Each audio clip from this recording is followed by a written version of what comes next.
And before we start the class, please let us take the blessings of the beautiful deities of ISKCON Mangaluru, Sri Sri Radha Govinda ji, Sri Sri Radha Govinda ji ki jai.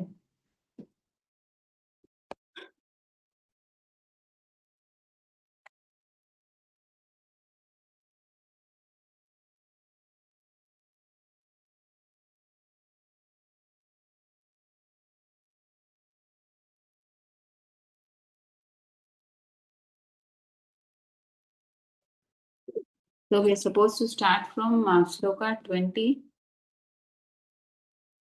Okay.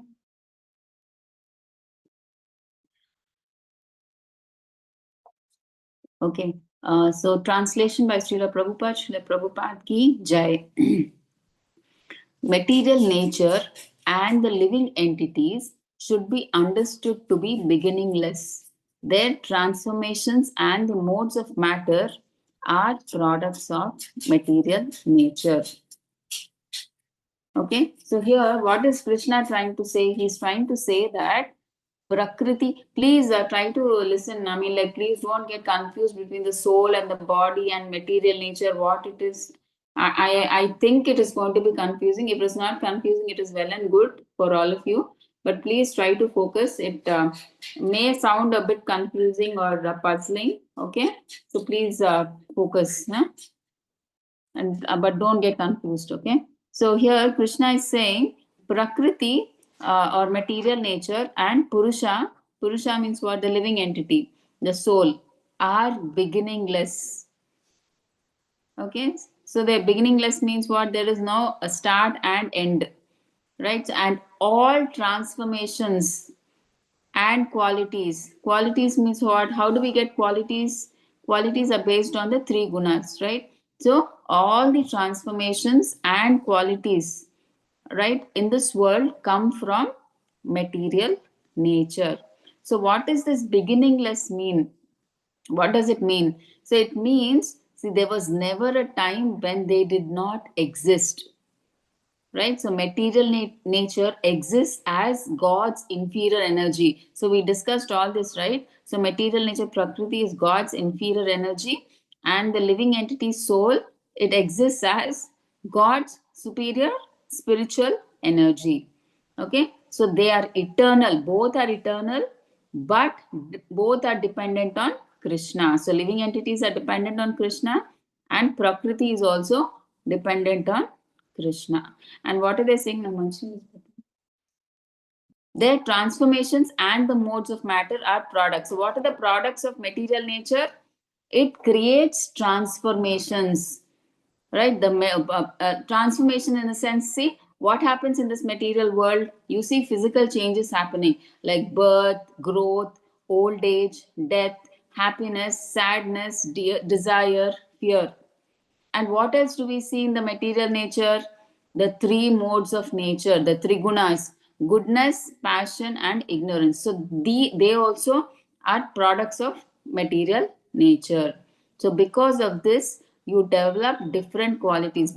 See, based on the three gunas only, you get different qualities. See, if you are in sattva guna, you will have good qualities.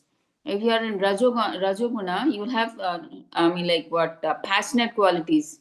If you are in tamoguna, you will have qualities of laziness, whatever, concern. Okay, so like that. So you will, these are the main products. So what happens in the material world is you will see transformations. Okay, so you will see transformations, and what qualities depend upon the modes of material nature. So these two are the products they are saying. But what about the soul? So this is about material nature, but what about the soul? See, the material nature, it undergoes a transformation, it physical changes it undergoes. But what about the soul?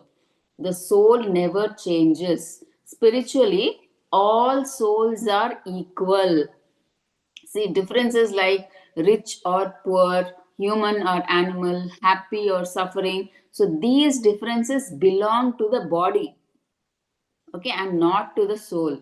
So we should understand, okay, the body. When you see somebody's body, we can identify that, okay, this is rich body, this is poor body, this is human body, this is animal body. Okay, this person is happy. Seeing the body, we can identify. So on the basis of body, but not the soul. The soul is spiritual and we can't see the soul. Only the body we can see, outward body. So material nature creates all changes, means transformations. Okay, you can see transformations happening in the material world and qualities. How do you get these qualities? They are based on three gunas, right? But the soul remains eternal and unchanged. So that you have to note. Okay. So let's go to Shloka 21.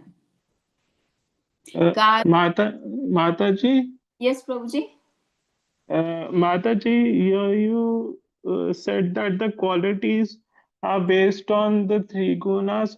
So, Mataji, according to this context, what do the qualities refer like the skills which the living entity excels at, he possesses? No problems. Qualities means, see, if for example we can see that if we say kshatriya, what the default, what do we know? Kshatriya is mostly in rajoguna. So rajoguna means what qualities they'll have? They'll be fully in passion, right? Kshatriya means rajoguna. He'll be passionate. He'll be heroic. He'll be fighting. So all those automatically qualities are defined. So like that, if you say if you are in tamoguna means what? What are the qualities that you will get? You are lazy, you sleep for more time, okay, you don't work. So like that. So if you think, if you are in the mode of goodness, sattva means what? You do charity, you have good qualities. I mean, like you speak the truth, you go to the temple, you do charity, social activities, you talk nicely, you talk truth, like that. So those are the qualities depending on the modes that you get. Okay, Prabhuji, got it? Yes, Mataji. Yeah, those are the qualities that we are talking Uh, about. Mataji, so according to this, I have a question like, for instance, there's a, for instance, a person has the uh, uh, rajas or tamas quality. So if he works in Krishna consciousness, uh, then will his qualities change? Definitely, Prabhuji, definitely. See, if you practice Krishna consciousness, that is what, right? We all are now on the platform of Rajas and Tamas only. So, if we practice Krishna consciousness, we will definitely at least come to Sattva, right? And if we further progress, and by the mercy of Guru and Krishna and Chaitanya Mahaprabhu, there are chances that we can come to Shuddha Sattva also, right? That is why we are practicing, Prabhuji. Actually, in fact, we are all in this material world and mostly in Rajo and Tamaguna only, all of us, right? So we want to change from that to at least Sattva Guna, and maybe from Sattva Guna to Shuddha Sattva. That is why we all practice Krishna consciousness. Okay. Yes, Mataji. Yeah, so let's go to 21. Karya karana kartrutve hetuh prakritir uchyate purushah sukha dukkhanam bhoktrutve hetur uchyate. Translation by Srila Prabhupada. Srila Prabhupada ki jai. Nature is said to be the cause of all material activities and effects, whereas the living entity is the cause of the various sufferings and enjoyments in this world. Okay, so now here in this shloka, Krishna is explaining the responsibilities of material nature, that is Prakriti, and the living soul, Purusha. Okay, so what does the material nature do? Okay, so material nature, it creates the body.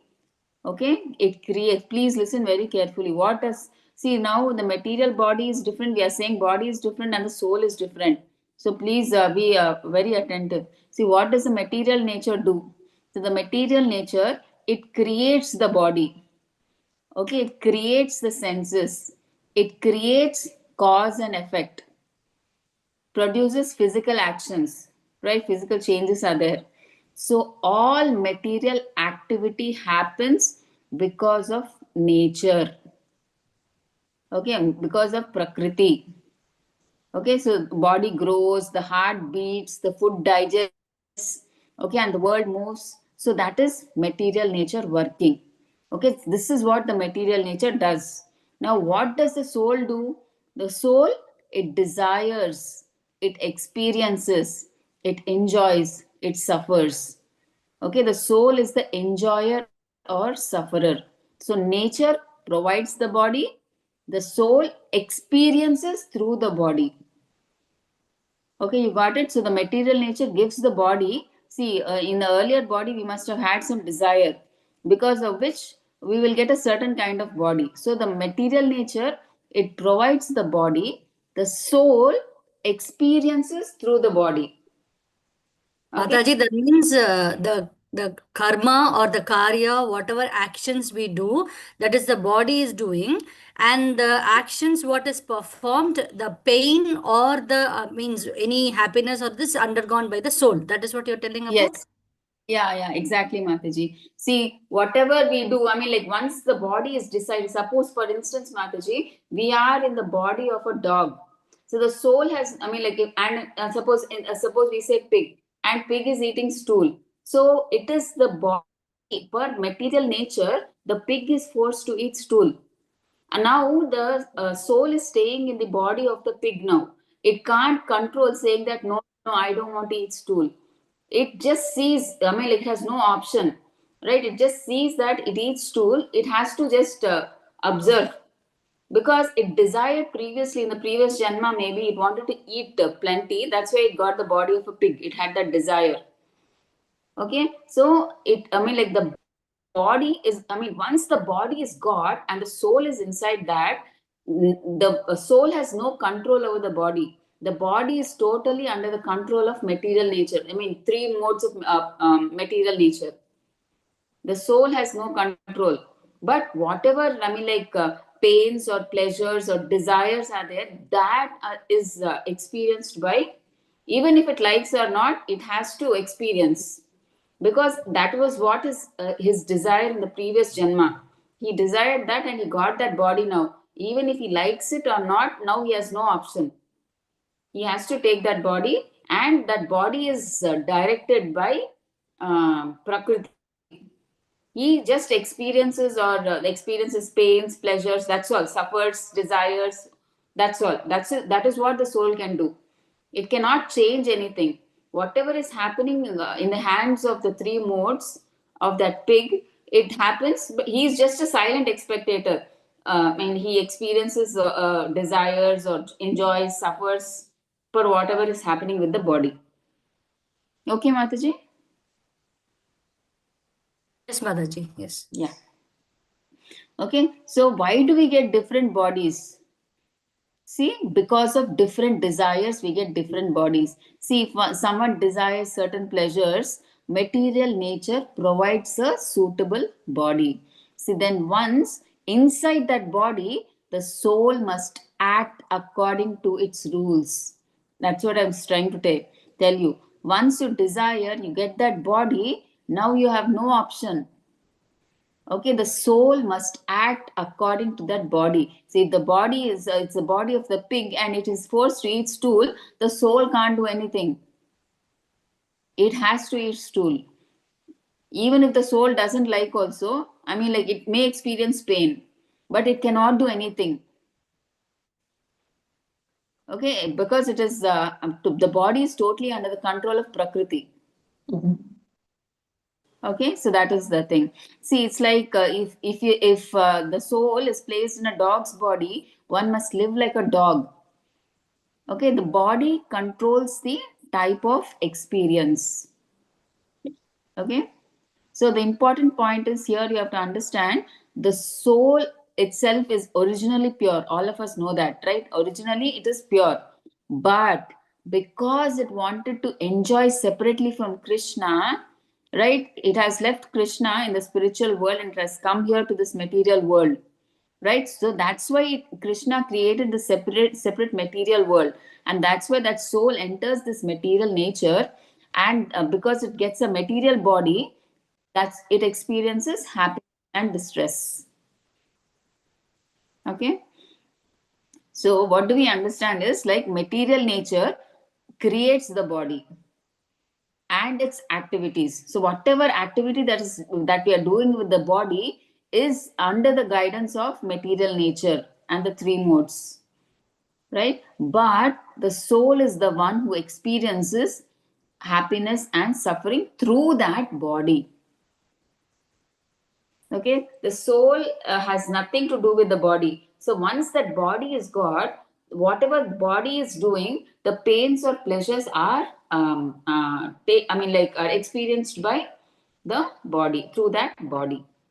Okay, but the soul has nothing to do with the body.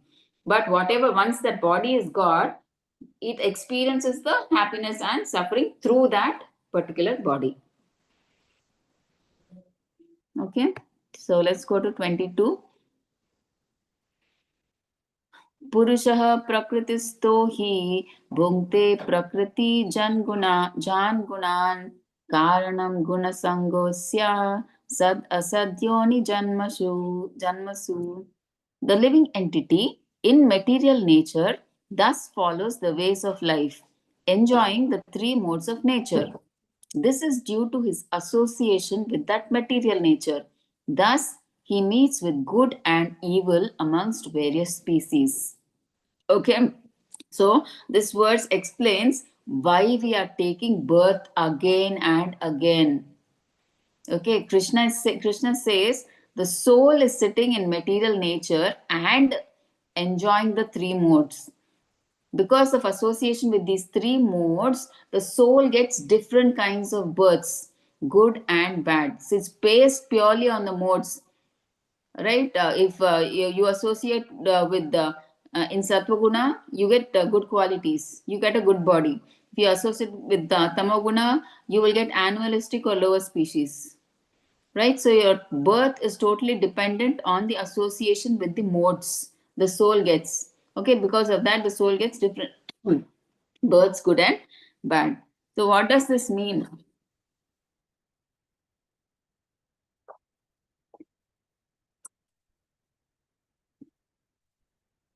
Okay, the soul is spiritual, but actually the soul is spiritual. But when it comes in contact with material nature, it starts associating with mode of goodness, passion, ignorance. Okay, see, all of us know that this the nature of the soul is spiritual. Initially, it is spiritual, but once it comes to the material world, into this material world, it starts associating with what is prakriti. Prakriti means what? It is just run on the three modes, right? So, when you're in material world, means what? You're associating with the modes, right? So once the soul comes in contact with the modes of goodness, passion, and ignorance, these modes influence their desires. Okay, based on the modes they react, it influences their desires. Maybe they say if you associate with Sattva-guna, you'll have good desires. If you associate with the Rajoguna, you'll have passionate desires, right? Like that. So our desires decide the next body. Obviously, right? Good desires, you get good body. Bad desires, you go to animalistic, right? Whatever. So how does this happen? See, if someone desires power, enjoyment, control, or sense pleasure, material success, they remain attached to material nature. So because of that attachment, nature gives them a suitable body. See, we'll have so many desires, right? Like we want fame, name, we want material success, we want enjoyment, sense gratification, all this we want. So the more we do this, the more we get attached to material nature. See, all this sense gratification is what attached to the body. The desire for name, fame is attached to the body. So as long as we're on the bodily platform, we'll have, obviously, if you think that we are the body, we'll have desires, right? So many desires. So to fulfill those desires, again, you have to take birth, right? So you'll be roaming in the cycle of birth and death. So because of that attachment, nature gives you a suitable body, sometimes human, animal, sometimes higher species, sometimes lower species. Okay, so like that, the soul continues from one body to another body. So why does the cycle continue again and again? Because of guna sangha, association with the modes. So as long as we think, I am this body, I am the enjoyer, I am the controller, we remain bound. And material nature keeps giving us new bodies. See, because as long as we think we are this body, I am the enjoyer, everything in this material world is for my enjoyment, you do everything for your sense gratification. You want the results also for yourself. Okay, so whatever activity you do, you want the results for yourself. So the results can be, your karma can be good or bad. So to enjoy or suffer those reactions, you again have to come back to this material world. You have to take birth, right? So because of that attachment, you will again come back to this material world. Again you will do some, I mean, like, again you will do some sense gratification, and again it repeats like that because of your attachment in this material world. You keep on taking bodies, and because of the bad and good karma, you keep on coming to this material world and take new bodies. Okay, so here, the thing is, important point you have to understand is the soul thinks it is the master. See, that's what, right? People who are there in this material world, everybody thinks that I am like Krishna, I am the master, I am the enjoyer. Okay, the soul thinks it is the master, but actually it is under nature's, material nature's control. Okay, see, if it is placed in a dog's body, it must act like a dog. The soul must act like a dog.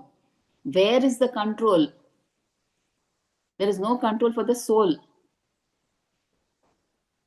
So that we have to understand. See, we all think that when we have this body, we all think that we are in control with this human body, but we are not under control. We are totally under the control of material nature. Okay, so if we are placed in a dog's body, we must act like the soul must act like a dog with that body. Okay, and if he's placed in a demigod body, it must act like that. So the body controls the experience. So the body acts and the soul experiences. Okay, so one thing we all think that, we are doing something, we think. Okay, we are doing. If we are doing some activity, we are doing it, but it is not we who are doing. We are like puppets in the hands of the three modes, or puppets in the hands of Prakriti. So the body, once that body is God, it is in the control of Maya. See, if you want it to go against the control of Maya, the only way, if you want to get out of Maya, the only way is you have to start practicing Krishna consciousness. Like how we get this material body. Okay, when we get this material body, we are governed by Prakriti or Maya.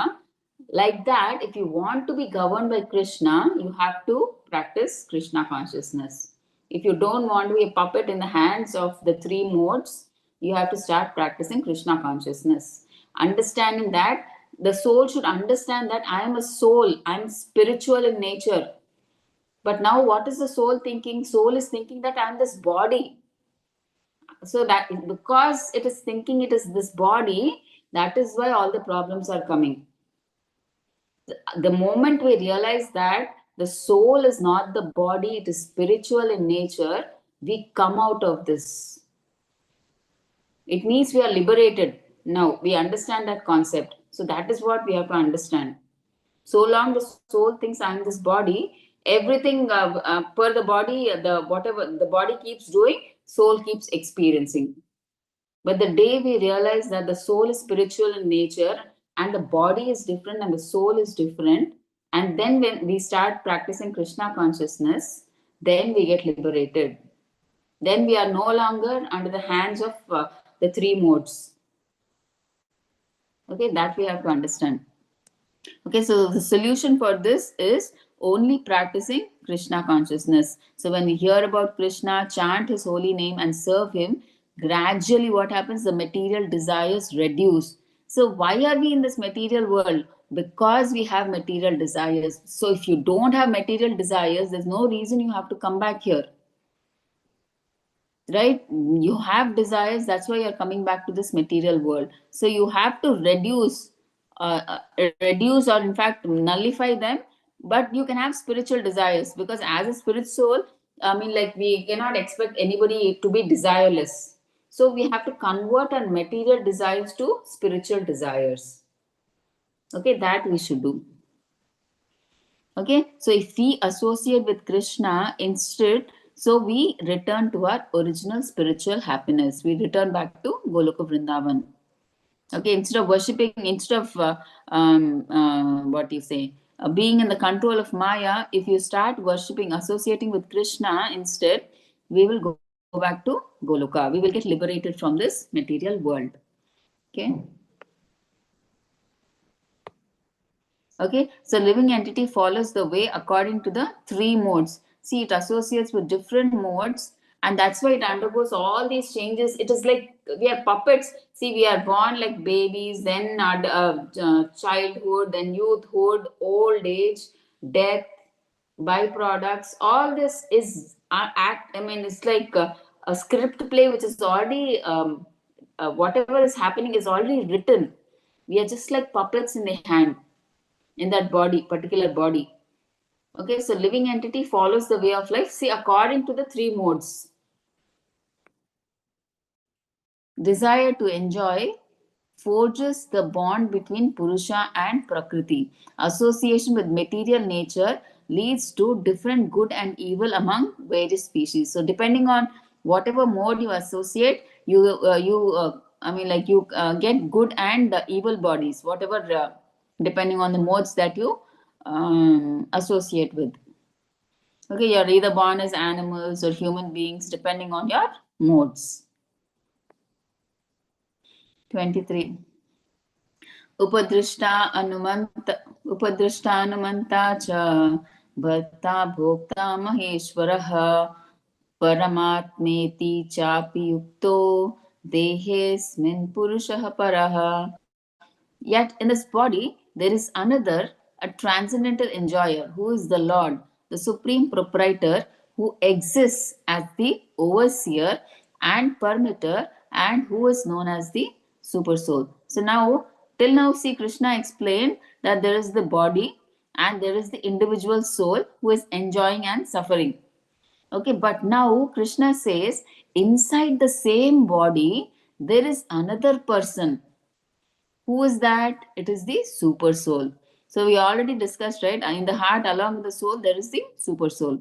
Okay. So Krishna says, who is he? Who is the super soul? What does he do? He is the overseer, the permitter. What are they saying here? The maintainer, the supreme enjoyer. He is Maheshwara. Means what? The supreme Lord. He is the Paramatma. Okay. So this is the supreme Lord present within the body. Here, what does the overseer mean? They are saying, right, in the translation, he exists as the overseer and the permitter. So overseer means what? He watches. He is like a witness. He witnesses the every thought, the soul's every thought, desire, and action. He witnesses. The super soul, he witnesses. So nothing is hidden from the super soul. He is like the silent witness inside the heart. So this is overseeing. And permitter, what does permitter mean? We desire. See, the soul has many desires, right? But we cannot act unless the super soul or Krishna allows it. So without his sanction, nothing can happen. So the soul may desire, but Paramatma should permit and for anything to happen. Okay, so he is the permitter. Okay, so the Paramatma permits. So this is permitter. So whatever desires we have, the Paramatma, he allows, he permits. Okay, and next they say what meant transcendental supreme proprietor who exists. Okay, and he's the maintainer also. So he sustains the body. He keeps the life functioning. He's supporting the individual soul at every moment. See, we are not independent of Krishna, right? So we are dependent. The whole material nature, the living entities, everybody is dependent on the super solar Krishna. Okay. So one main thing Prabhupada mentions in the purport, he gives the clarification. So we should not get confused that the soul and the super soul are not the same. They are not the same. Okay, the individual soul is limited. It is Anu. It is very small. The super soul is unlimited. He is Vibhu. We saw the differences, right, the other day. Like, what is the difference between soul and super soul? We saw. and the soul experiences one body. See, the soul, individual soul, can experience the pains and pleasures of his own body. He doesn't know the pains and pleasures of you or somebody else, right? He knows only the pains and pleasures of his particular body. But the super soul is not like that. He's present in all the bodies and he knows the pains and pleasures of every body. So that is the difference. Okay. So we should never think that soul and super soul are same. Okay. And one more thing, what we should know is like the Lord never abandons the soul. See, even is actually the soul forgot Krishna. And Krishna can also say, "Go to hell." Okay, forget the soul. He can say that, right? But no, Krishna never says that. See, even when the soul forgets Krishna, so even when the soul tries to enjoy separately from Krishna, the Lord stays inside as the friend.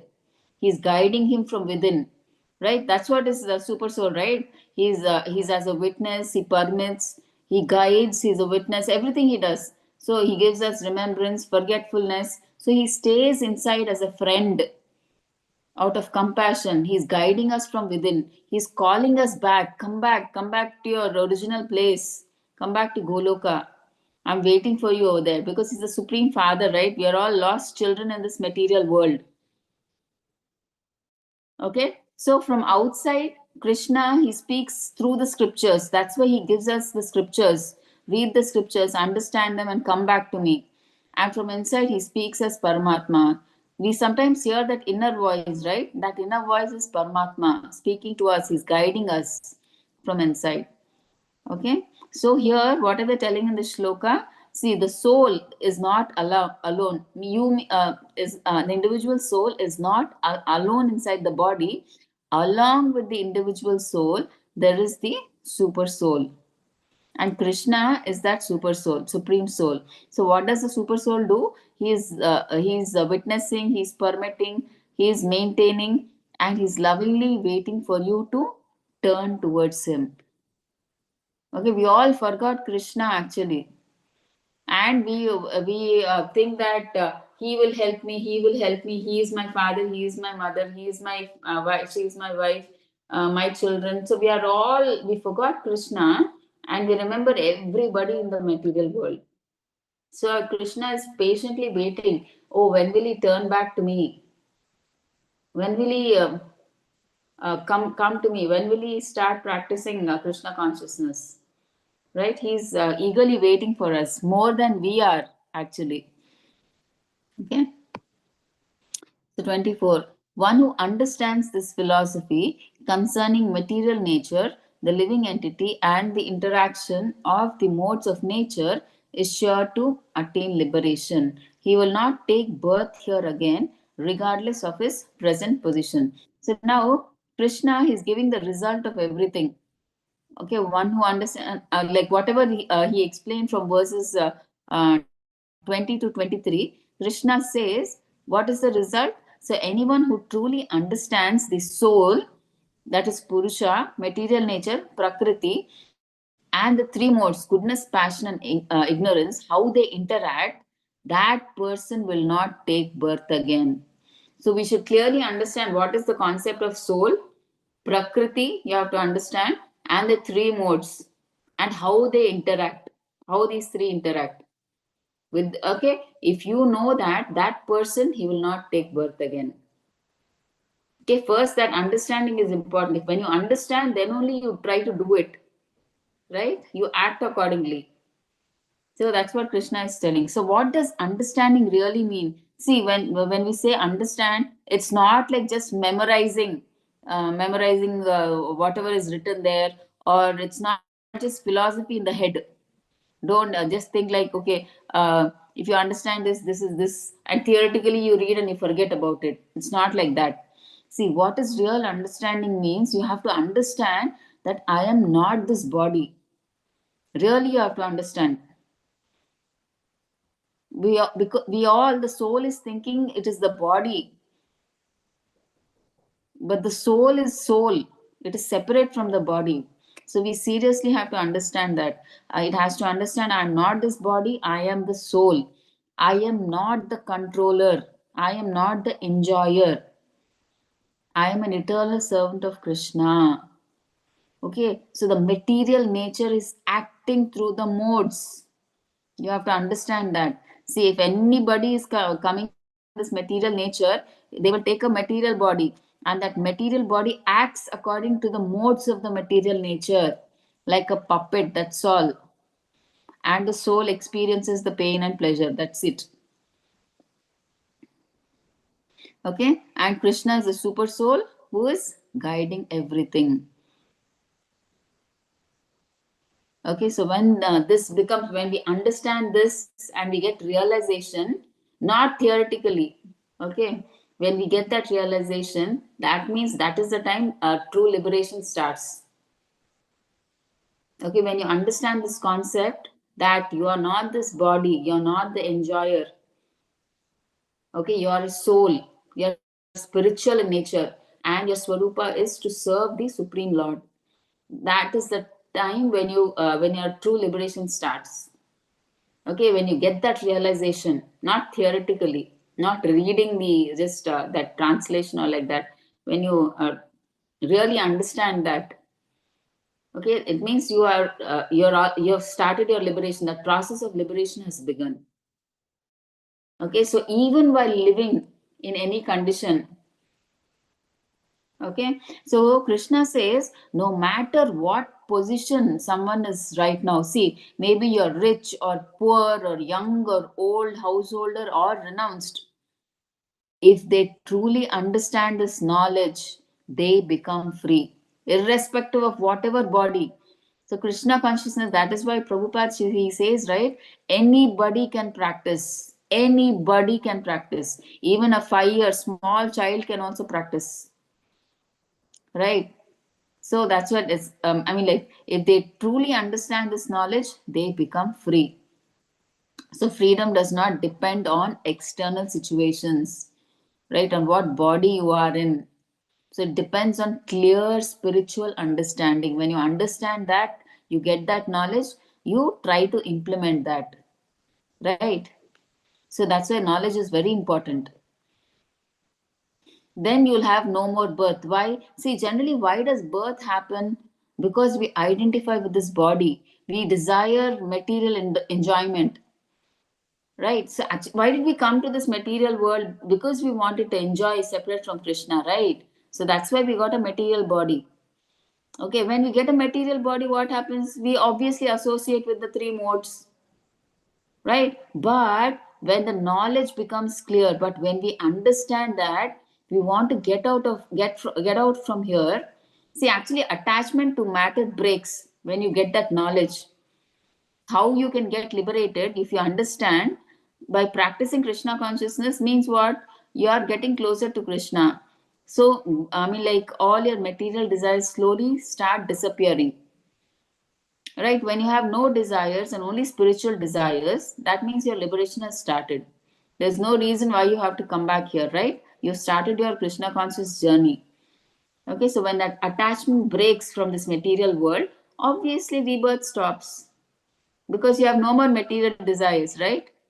You started practicing Krishna consciousness, maybe you'll have spiritual desires, right? So that's why rebirth stops. Okay, so actually, if you see in a simple way, in ignorance, we desire. Because of those desires, we act. Because of acting, we get birth. But when you get that knowledge, what is that knowledge? By practicing Krishna consciousness, you can be free from this material world. You can get liberated. Then, by practicing Krishna consciousness, you develop detachment.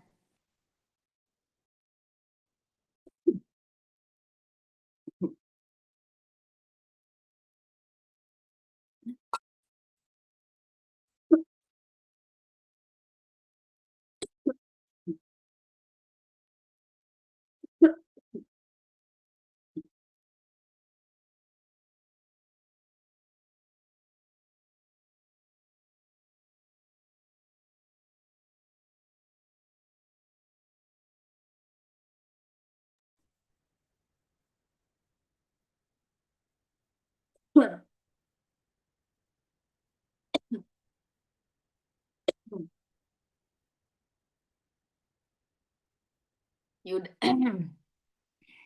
you develop detachment, and when you develop detachment, you get devotion, and finally it leads to liberation.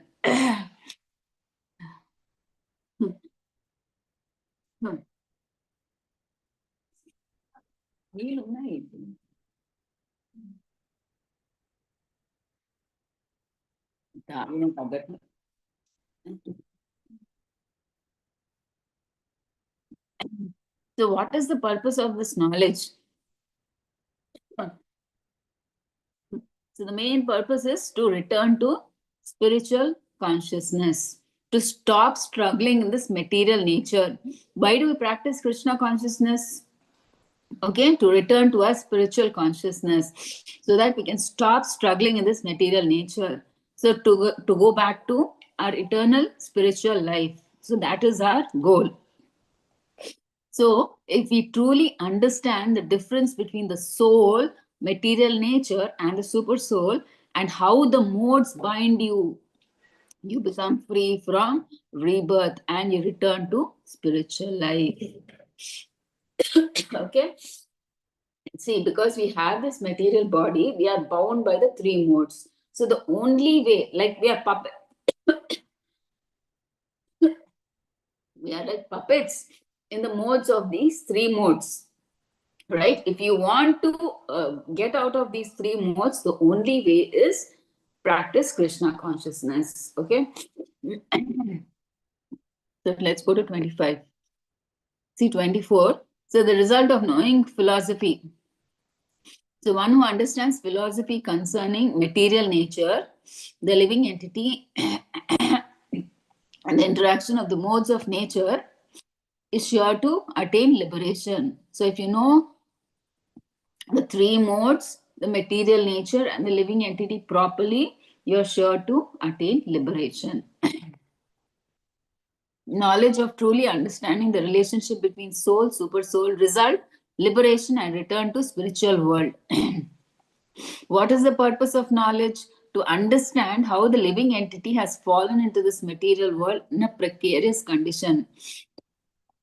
Okay, and how to understand our position. It's given here. Okay, so let's go to Shloka 25.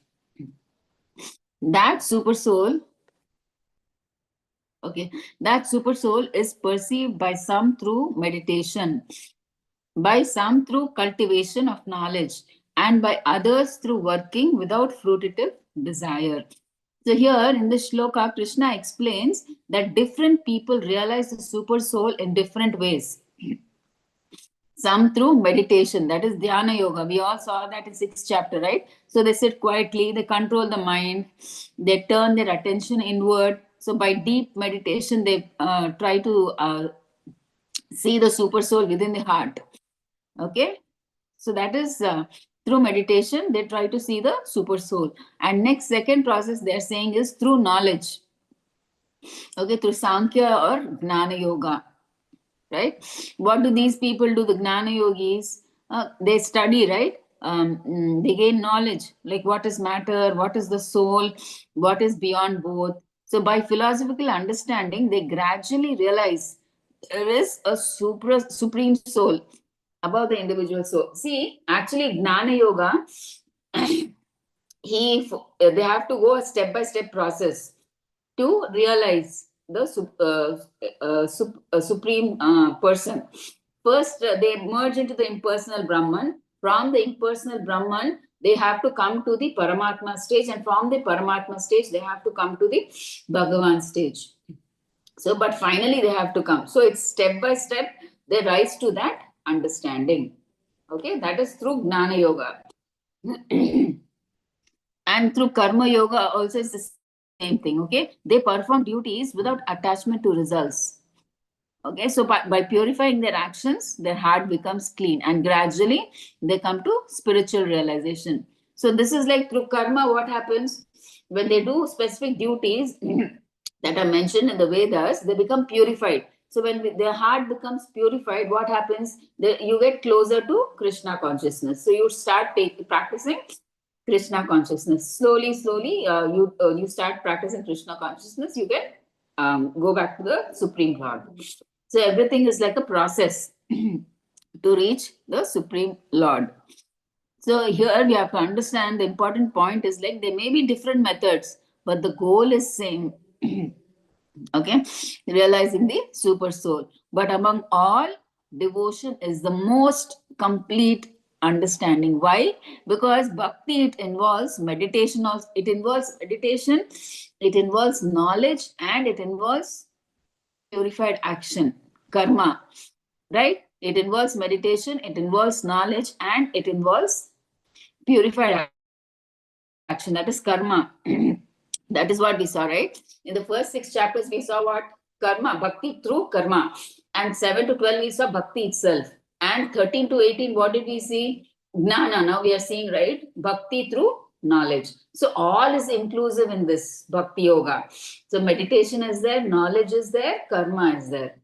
so that is why devotional service is the highest. Bhakti is the highest. It includes all. So Krishna is showing that spiritual realization is possible in different ways. But whatever the path, the goal is to realize the super soul within. And ultimately all these paths, they have to come to loving devotional service. Whether you're in Jnana Yoga, finally you have to come to Bhakti Yoga. Whether you're in meditation, that is Ashtanga Yoga, you have to come back to Bhakti Yoga. So whatever it is, their goal is to come back to Krishna. Okay, finally they come back to Krishna. So some realize the super soul through meditation, some through knowledge, and some through selfless work. But all these paths finally lead to spiritual understanding. Okay, so this is the thing.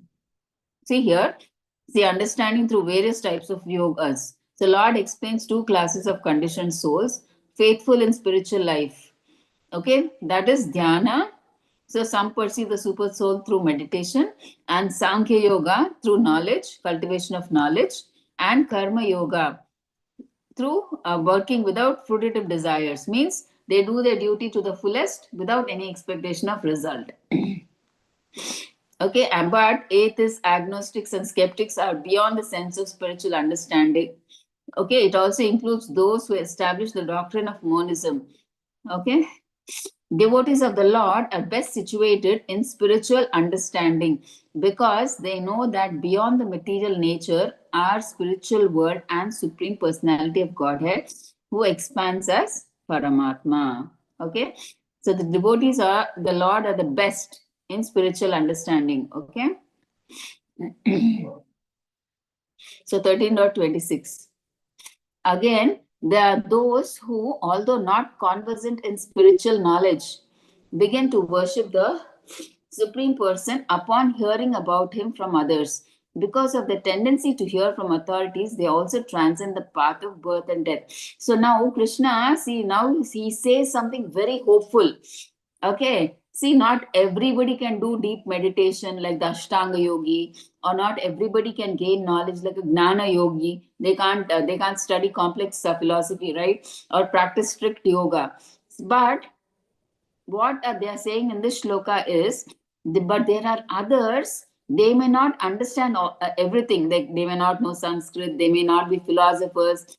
But in this shloka, they are saying, if they hear from authorities and they worship Krishna, Krishna says they also cross over death. So just by hearing from authorized people, okay, if you hear from authorized people, they also get a chance to cross over death. Means they also can get liberated and go back to Goloka. See how merciful Krishna is. He's saying no Gnana Yoga, no meditation, no anything, Bhakti Yoga, nothing. Just by hearing from authorized person who's in Guru Parampara, you just try to hear from him. See, in this PPT, you see, right, Kapila Muni, he is teaching his mother Devahuti. He is guiding her. He's telling her, like, she's hearing from an authorized person.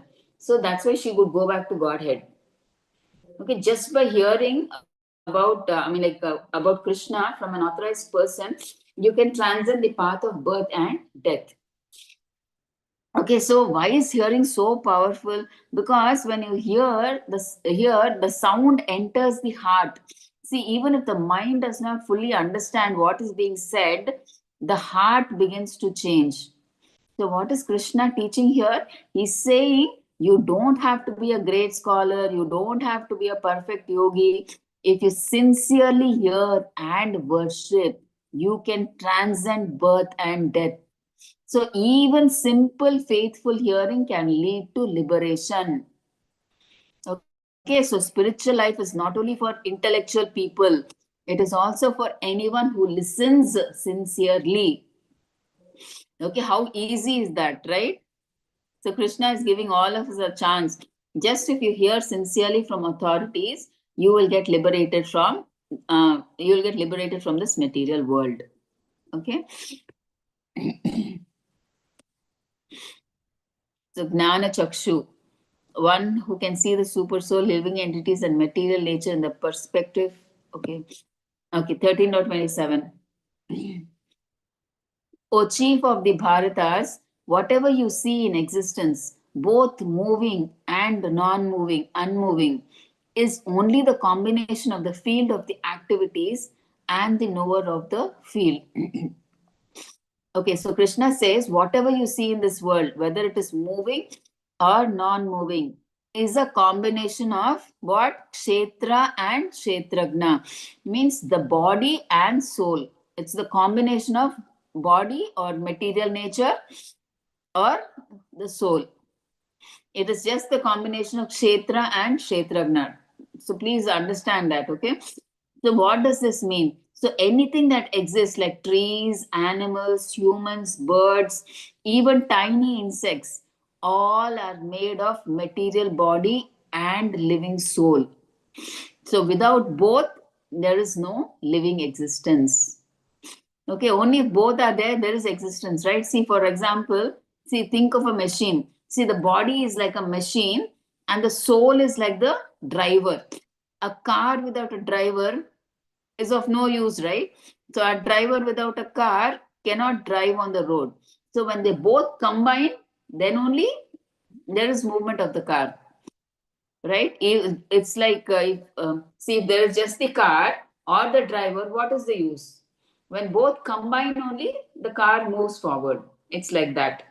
So both we need the material body as well as the living soul. Both are needed to move, right? See, we also, if we have this human body, what is the use if the soul is not there in the human body? It is of no use, right? If both are there together, then only something can happen. Okay, like that. So what about mountains and trees? So trees are living because the soul is present, and mountains are like material, right? They exist within material nature, which functions under the supreme arrangement. They are part of nature. Okay, the mountains are part of nature, material nature. So Krishna is saying everything that you see is happening because spirit and matter are interacting. See, you have nature. See, you have nature like mountains, oceans, everything. But if the living entity is not there, the person is not there to enjoy nature, what is the use of nature? So we need both, right? So the person, there should be a person to enjoy the nature. Oh, if only the oceans, mountains are there without the living entity, the person, what is the use of that nature? It's of no use, right? So that's why here they're saying both are needed. Okay, when both are combined, that is required. So everything that you see is happening because of spirit and matter interaction. Okay, so material nature alone cannot create life. It needs the touch of the living entity. Okay, see, for a body to function, the soul has to enter the body, right? Otherwise, there is no movement. So material nature alone, it cannot create life. What is the use of just the body? A human body is there without the soul. What is the use of that? It can't even move, nothing. It's like just dull matter or dead matter, right? So it needs the touch of the living entity. So both matter and soul are ultimately under the control of the Supreme Lord. Okay, so the whole universe is like a combination of matter and soul, but under the Supreme Lord's supervision. So everything is like, nothing is independent of the Supreme Lord. So everything is under the control of the Supreme Lord. Okay, he supervises everything, what happens with the matter and soul. Okay, so what do we understand from the shloka? Every living being is a combination of body and soul, and wherever there is life, there is this union of field and soul, means body and soul. So Krishna is teaching us to see beyond the body. When you see someone, see, just don't see the body. There is a soul inside. So when you see that there is a soul inside, the way you see, okay, your vision changes everything. So this, from this 27 shloka onwards, it is, that is why it is called Gnana Chakshu.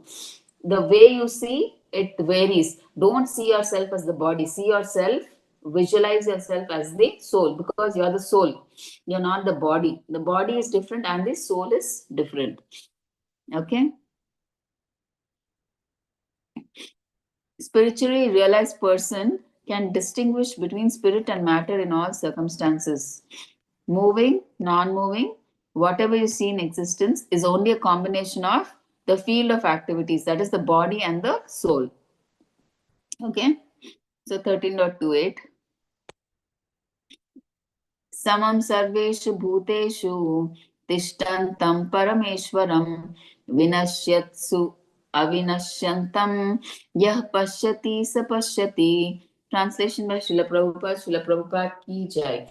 One who sees the super soul accompanying the individual soul in all bodies. So one who sees the super soul accompanying the individual soul in all the bodies, and who understands that neither the soul nor the super soul is ever destroyed, actually sees. Okay, so this is wonderful. So Krishna says the one who sees the super soul present equally in all beings and understands that both the individual soul and the super soul are eternal. See, one who, here everything is like seeing only. Okay, it's vision wise, Gnana Chakshu. Okay, so all these shlokas are related to vision itself. Okay, so please try to understand that. So here they are saying, Krishna is saying the one who sees the super soul is present equally in all beings. So we can see right in the PPT, the super soul is present in all beings. Everywhere he's present, right, throughout the world. Okay, he is present.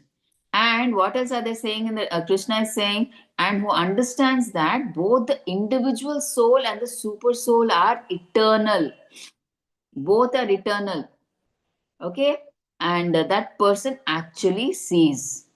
So what are the things? Three things we have to see: the body, the individual soul inside the body, and the super soul who's accompanying the soul. Generally, see, most people, they see only the body. They think when the body dies, everything is finished. Okay, they don't understand the concept of soul or super soul. They don't believe in all that. They just, because they see just the outward body, they think when the body dies, everything is finished, they think. But Krishna is saying that that is incomplete vision. So generally what happens at death? The body is destroyed. See, outside body we bury or burn or whatever for our rituals we do. But the individual soul and super soul, they continue to the next body. They are eternal. The soul is never destroyed. Okay, the super soul also never leaves. He always accompanies the soul. So he moves to the next body along with the soul.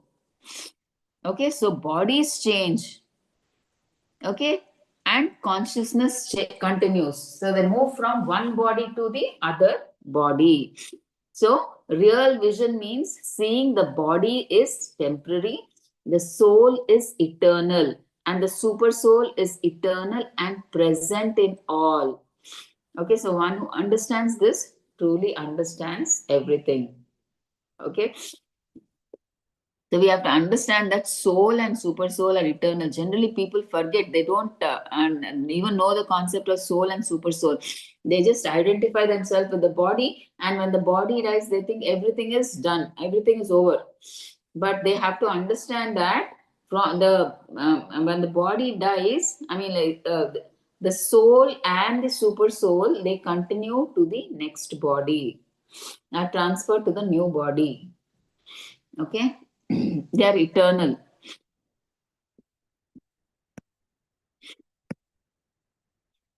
How such vision is possible? By good association with the real knower of spiritual subjects.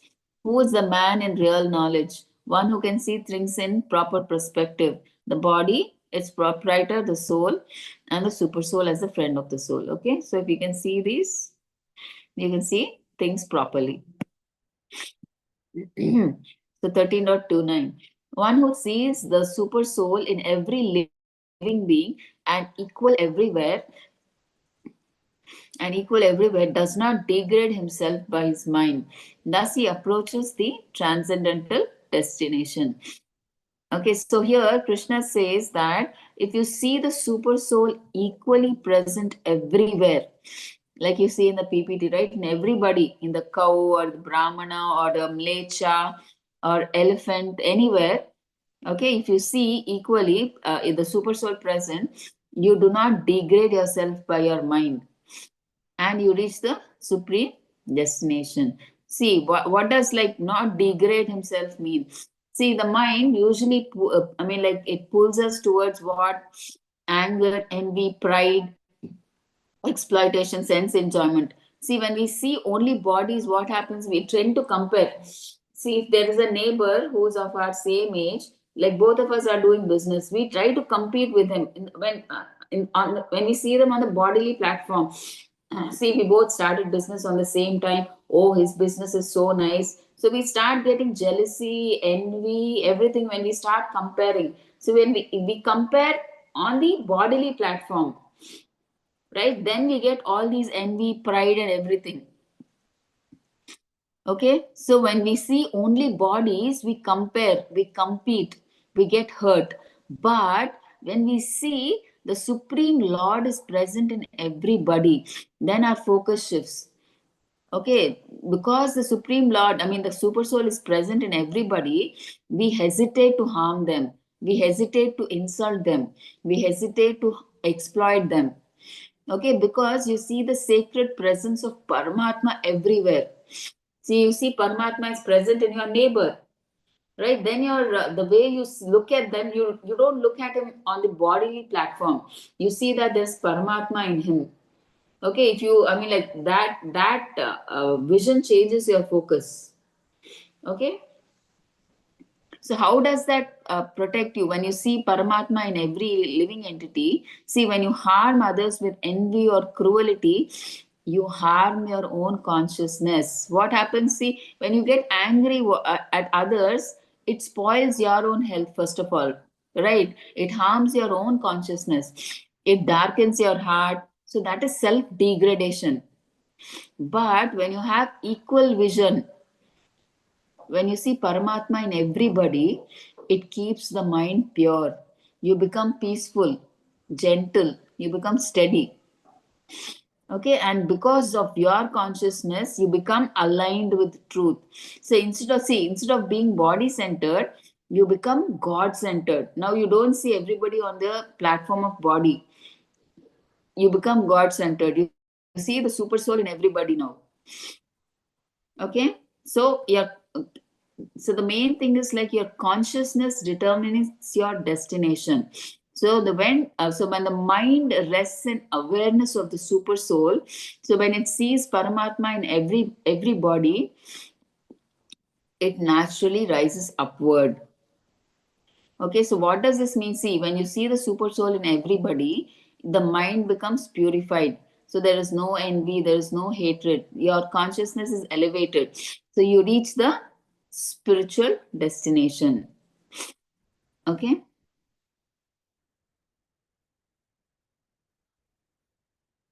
See, when you see Paramatma is there in every living entity, you won't even feel like hurting him. You won't even feel like envying him. Okay, so that's the main thing. That at that time when you don't see from, I mean, like your focus shifts from bodily platform to seeing the super soul in everybody. You understand that, oh, there's Krishna in him, so I should not hurt him. So then you become peaceful. I mean, like that envy, those feelings of envy, competition, all that goes away. Okay, ego, pride, all that goes away. You are at peace when you understand that the super soul is there, is present in that particular person or whoever. Okay. What is the current situation of living entity? One has situated himself differently than in the spiritual world. What is the role of mind?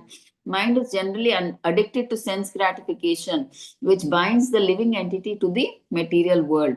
When the mind turns, to the super soul, one becomes advanced.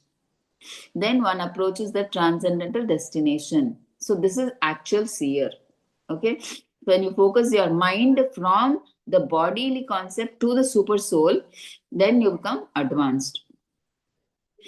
Okay, 13.30. So one who performs, one is everybody, I mean, Hare Krishna, all the devotees able to understand clear till now? Yes, Mataji. Last few Yes. questions are there. That is after the sessions. I'll just check with you, Mataji. Yeah, definitely, Mataji. Even if you think you want me to stop, you can please ask your question at any point also, Mataji. That's No, no okay. problem, Mataji. I think let it go as a flow, and at the end, I'll check with the questions and answer, Mataji. Oh, perfect, perfect. Thank you, Mataji. Thank you. Okay, so next 13.30, one who can see that all activities are performed by the body, which is created of material nature, and sees that the self does nothing, actually sees. So here in the Shloka 30, they are saying that all actions are performed by material nature through the body. Right? We saw in the previous shlokas also, right? Once the body is got in material nature, all the actions are performed by material nature through the three modes. Okay, it performs all the actions with the body. There is no intervention of the soul. The soul does not physically act. Okay, the body works according to its nature and past conditioning. Okay, the soul is the conscious witness and experience. I mean, it just experiences, that's all. It's just like a silent witness. It cannot say, don't do this, don't do that, do this, nothing. Whatever the body does, it is just like a silent witness. It just experiences the pains and pleasures. So the body is totally under the control of material nature. Okay, it is under the modes, according to the three modes. We saw that picture, right? How the two persons will be there and the three modes are, I mean, like playing with them like puppets, strings are being attached. So our body is like a puppet to the three modes. So nothing is under our control. Okay, and the soul is just looking at it as a witness. He just experiences the pains and pleasures. Okay, the soul, I mean, so one who understands that I am not the body and I'm not the material doer. Obviously, you're not doing anything materially also. That also you should know. See that it directly means that everything is done by material nature, by the three modes. So with the body, whatever we are doing is not, we are not doing it. It is, we are acting as puppets. Once we have this body, per our desire, and we are attached to some modes. So depending on that modes, we are acting like puppets. See, sometimes we may be thinking that I want to do this, but sometimes out of force we do what we don't want to also. So that is because we are acting like puppets in the hands of the modes. So nothing is in our control. Even though we may think one thing, we do something else. That is because we are not doing anything here with this body. It is the material nature through the three modes. We are acting as puppets in their hands. Okay, but what do we think? We are doing everything. We generally think out of our foolishness. right? We are not doing anything. Everything is under the control. Once we get this material body, right, we are totally under the control of material nature, and we are like puppets in the hands of the three gunas. Okay, so that is what they're saying. One who understands that I'm not the body and I'm also not the material doer, he is seeing things correctly as it is. Okay, so let's go to 31. 31 is not there. Okay, so let's go to 32. Let's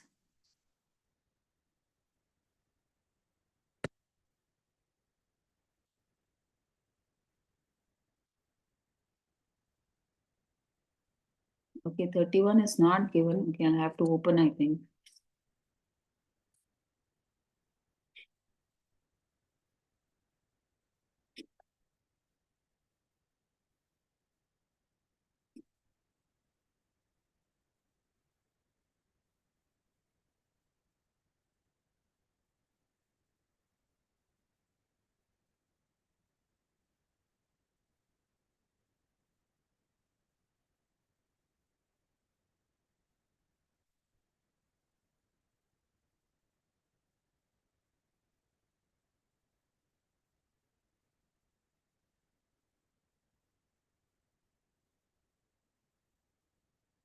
Okay.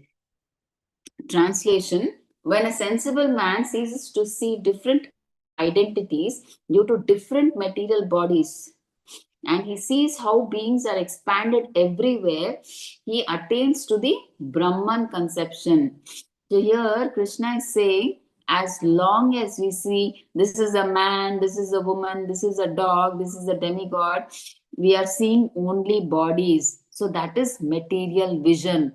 So this verse says that when a person stops seeing these bodily differences as ultimate reality and understands that all living beings are spirit souls situated in one spiritual reality, then he attains Brahman realization.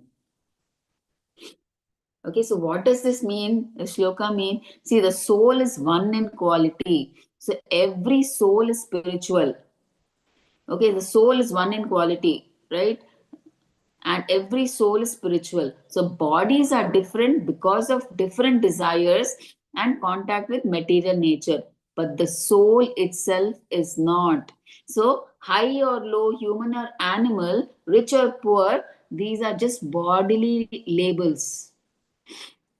Okay, so we have to understand that the soul is one in quality. That is what is Brahman realization.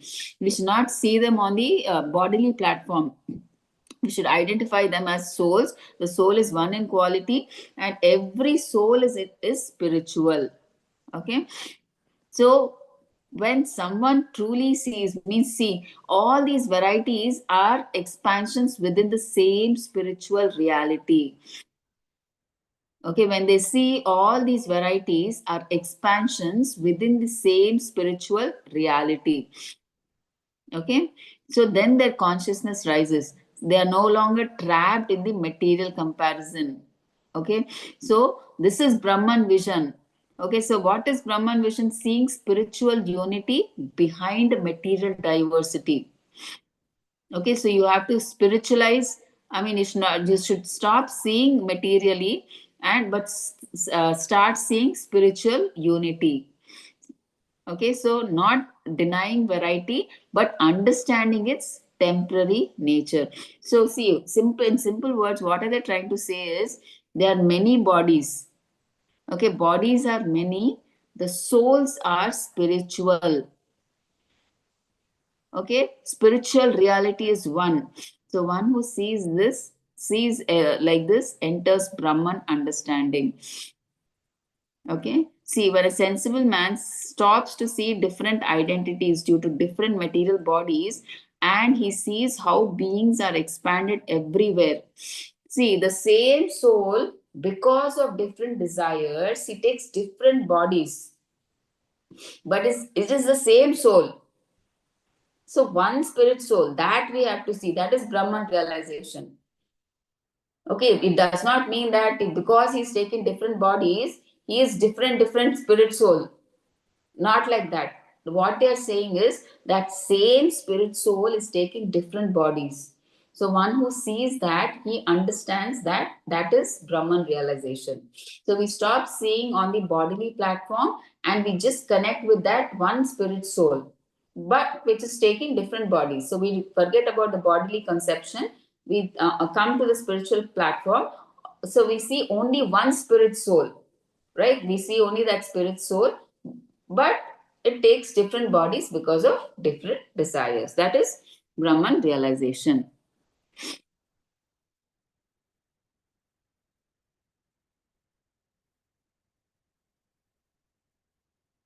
Okay, so now let's go to 32.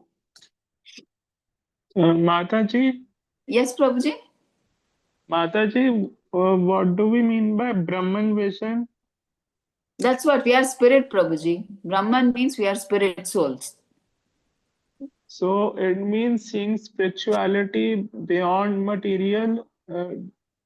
See, we are all actually like in the spiritual world, we are spirit souls, Prabhuji, right? Because we had this desire to enjoy separate from Krishna, Krishna created a separate world for us where we can become masters and enjoyers. So when that spirit soul comes from the spiritual world to the material world, that soul takes a material body, and then that time the soul thinks that that body is to be himself. He forgets that he's the soul and he thinks he's the body, and because of which we get many desires, because the soul forgets he's the soul, he's spiritual in nature, he forgets that, and he thinks he's the body, and based on the body we do many acts, so we develop many desires according to the three modes, right? Because of which the soul keeps on taking new bodies. So what is Brahman realization? So the day when you realize the same spirit soul is taking different bodies because of different desires, but that spirit soul is only one,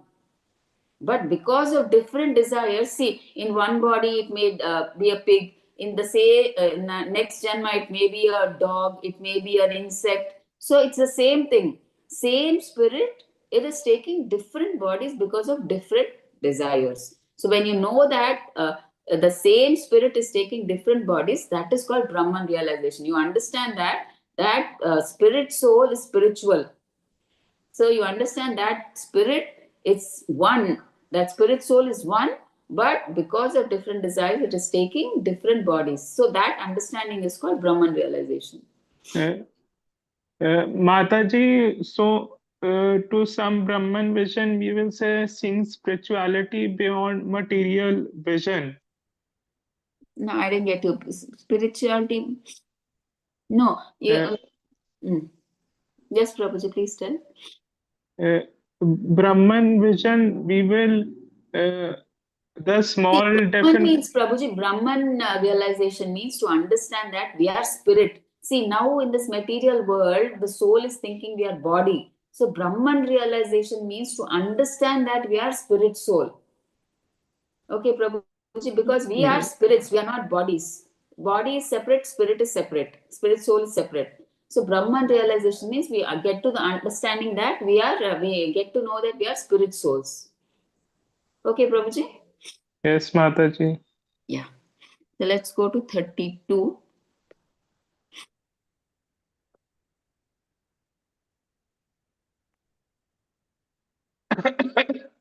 Okay. Anaditvan nirgunatvat paramatmayam avyayah sharirasthopi kaunteya na karoti na lipyate. Those with the vision of eternity can see that the imperishable soul is transcendental, eternal, and beyond the modes of nature. Despite contact with the material body, O Arjuna, the soul neither does anything nor is entangled. Okay. So now Krishna describes the true nature of the soul. Okay, the soul is eternal, it is beginningless, it is beyond material qualities, it is imperishable. Okay, it does not die, it is there forever. It does not come into existence when the body is born. Okay, so it has been there from eternity. It does not end when the body dies. Okay, so when the body dies, it does not die. In fact, it is transferred to the next body.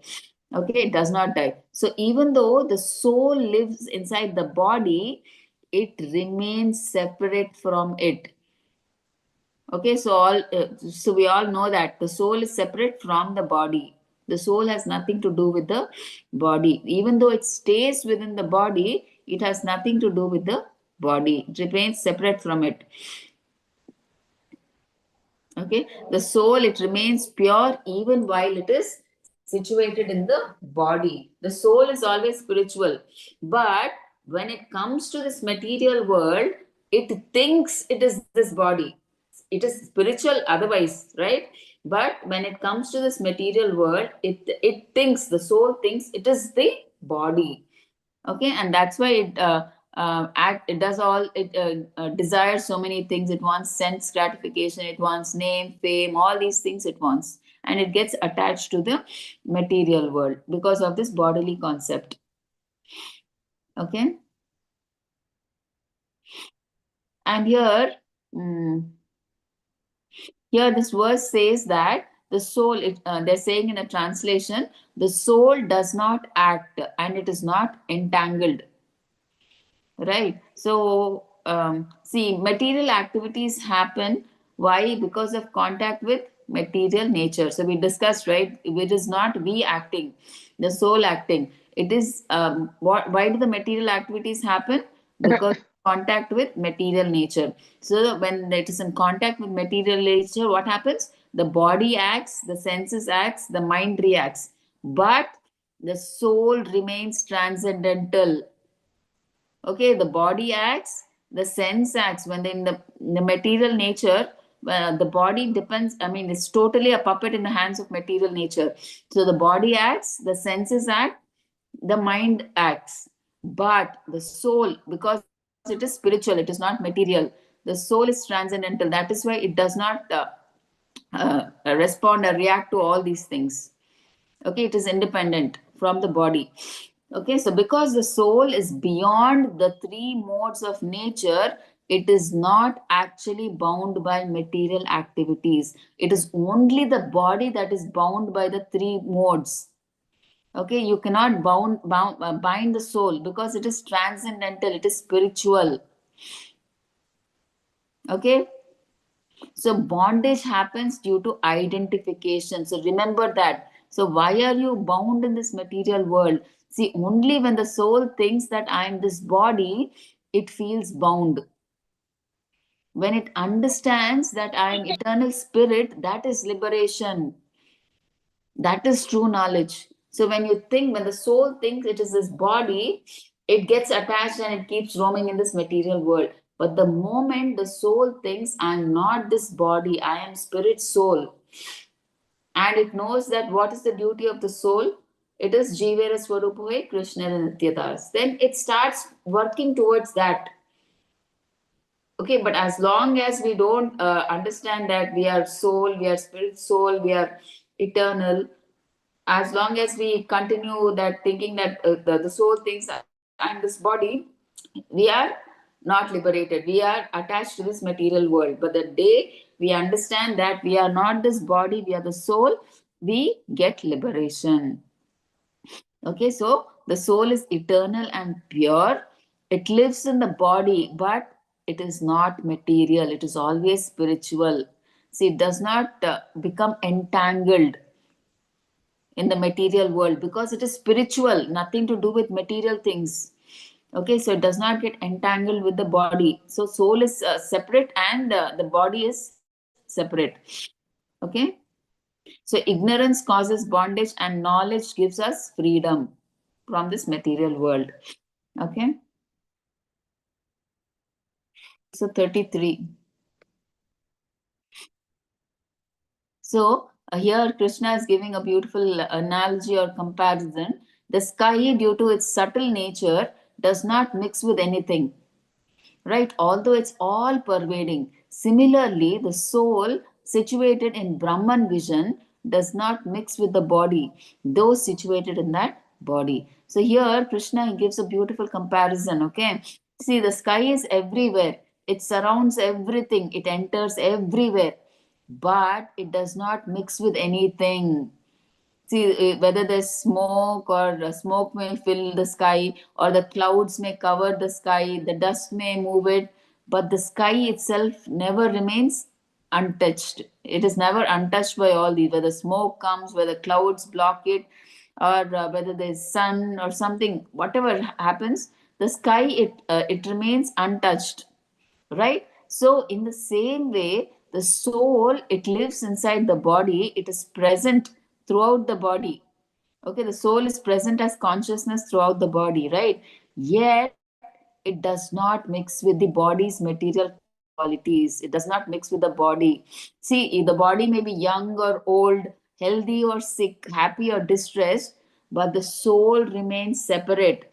The soul never gets sick, the soul is all it's not healthy. So soul is always eternal. It is not irrespective, it does not get, I mean, like, it does not have, it is not healthy or sick or all these, but it is the body that becomes old or young. That is the body gets affected, the body may be young or old, healthy or sick or happy or distressed, but the soul remains separate, the soul is unaffected. Okay, because the soul is very small and it is spiritual, and it cannot be seen with material eyes. So you cannot see the soul. The size of the soul is like 1/10,000 the tip of the hair soul. So you cannot even measure it with the microscope or scientific instruments. So you cannot see the soul, it is so small. Okay, so the main point is, we have to understand, though the soul is in the body, it is untouched by the body. Okay, so both are like, even though it is inside and consciousness is present throughout the body, it is untouched. Okay, the soul is not contaminated by the body. Okay, so understanding this, it gives us the spiritual vision. So we stop identifying with temporary condition and we begin to see ourselves as eternal spirit. Okay, 34. O son of Bharata, as the sun alone illuminates all this universe, so does the living entity. So one within the body illuminates the entire body by consciousness. Okay, so now, okay, see, just like one sun lights up the whole world, right? The soul lights up the whole body. Okay, that's the consciousness. So it lights up the whole body. The sun stays in one place, but its rays are spread everywhere. So in the same way, the soul sits in the heart, but consciousness spreads throughout the whole body. Okay, because the soul is present, you can think, feel, see, speak, and move. But when the soul leaves, the body is still there, but there is no awareness, because the consciousness is not there, the soul is left, right? So you're not able to feel, the consciousness part is not there, there is no awareness, so there is no response in that body, no life. So consciousness is the proof that the soul is present. Okay, so it is not the chemicals that create consciousness, it is the soul that gives life to matter. Okay, otherwise, without that, it is like dead, dull matter. Without the soul, there is no consciousness in that body. And one more important body is, my soul is and my see my soul is conscious only of my body. I told you, right, earlier we discussed, right, every individual soul can feel the pains and pleasures of their own body, they don't know the pains and pleasures of others' body. Okay, so your soul is conscious of only your body. I am conscious of my body. But the super soul Paramatma, he's present in everyone's heart, and he knows that all, he knows the pains and pleasures of all the bodies. Okay, it's just like this, just as the sun, it proves its presence by sunlight. Okay, the soul proves its presence by consciousness. Okay, the how the sunlight, a sun proves its presence by through showing light. Because of that light, we understand the sun is up. So like that, the soul proves its presence by its consciousness, which is spread throughout the body. And 35, last shloka.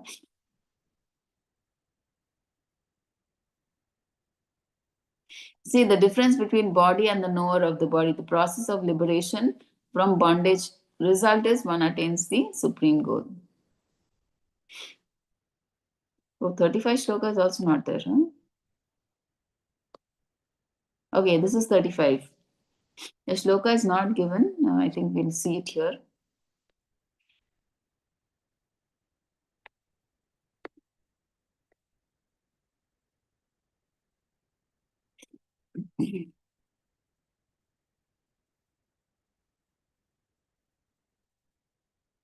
Okay, translation. Those who see with eyes of knowledge the difference between the body and the knower of the body, that is the soul, can also understand the process of liberation from bondage in material nature, attain to the supreme goal. So now Krishna is concluding this whole chapter with a clear message. Okay, so first we must understand the difference between three things: the body, the soul, and the super soul. Okay, the body is like a machine made of material elements, and the soul is the driver inside that machine, and the super soul is the supreme witness sitting inside beside the driver. Okay, so in the heart, along with the soul, there is a super soul in the body.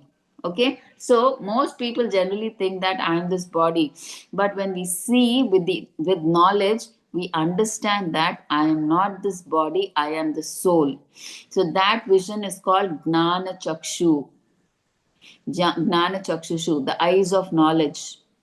Okay, so when you understand the day, you understand that you are not this body, you are the soul. That vision is called Gnana Chakshusha, the eyes of knowledge. Then Krishna says something very important in this shloka itself. See, when a person understands how the soul is bound by material nature and also understands how to become free from that bondage, that person reaches the supreme goal. Okay, so this is the main thing. See, the time when we understand that we are the soul, we are the spirit soul and not the body. As long as the soul identifies he is the body, he will be attached to this material world. He will be in Maya. But the day he realizes that I am spirit soul, I am eternal, and my duty is to serve Krishna, and you start practicing Krishna consciousness, that knowledge itself is the beginning to liberation. Okay, the time when you identify yourself with the body means you are attached to Maya.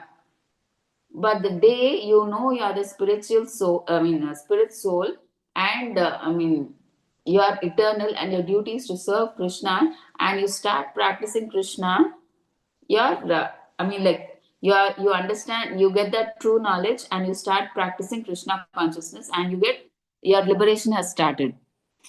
Okay, so liberation means understanding that I'm spirit, I'm different from matter, I'm not this body, and material nature is temporary, and the Supreme Lord is above both.